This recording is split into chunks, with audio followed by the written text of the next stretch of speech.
कभी कभी किसी इन्वेंशन के असफल होने के इतने ज़्यादा दुष्प्रभाव होते हैं कि उनको बहुत लंबे समय तक लोगों को देखना पड़ता है और उनकी समस्याओं से जूझना पड़ता है।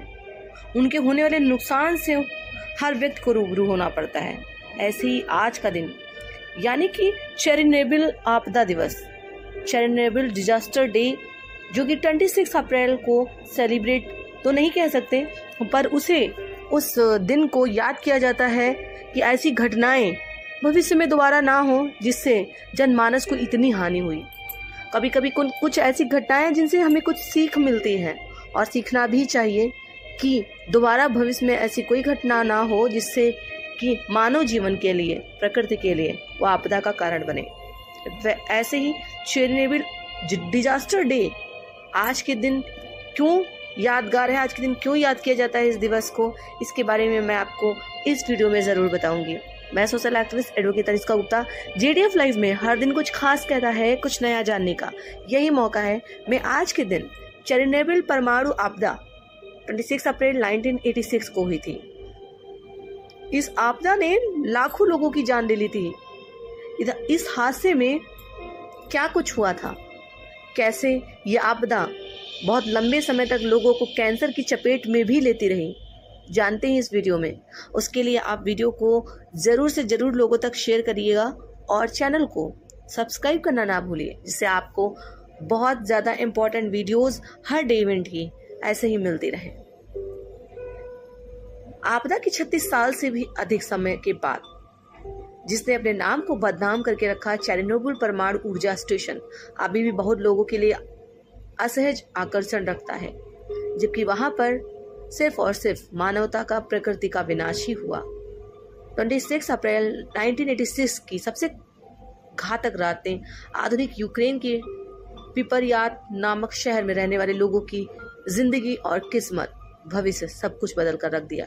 शायद ही किसी को पता होता कि ये रात लोगों के लिए मौत की रात और हजारों लोगों के लिए जानलेवा घातक बीमारियों की रात बनने वाली है।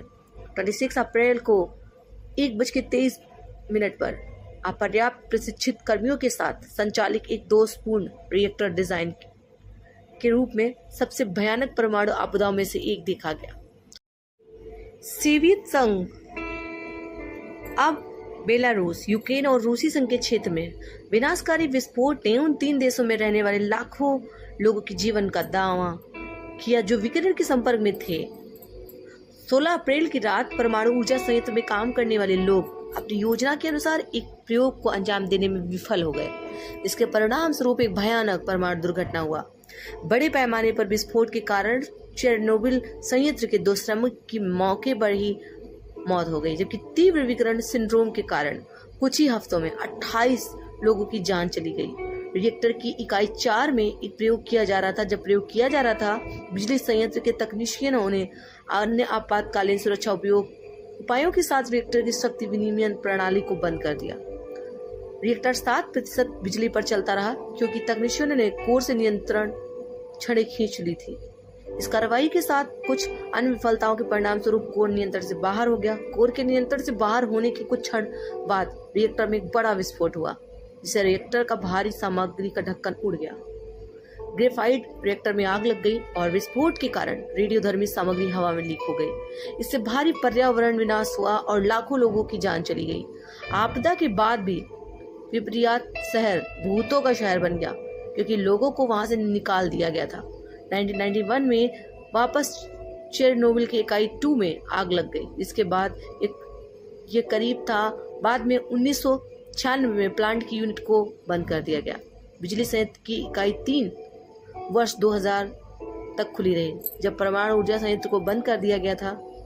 इस भीषण घटना के 3 दशक बाद भी रात की तबाही का अनुभव करने वाले लोगों को आज भी हादसे की याद रहती है और न जाने कितने लोग इस हादसे से सिहर उठते हैं। इस आपदा में बहुत ही नुकसान हुआ। यूक्रेन, बेलारूस और रूस में 8.4 मिलियन से अधिक लोग इसके विकिरण के संपर्क में आए थे।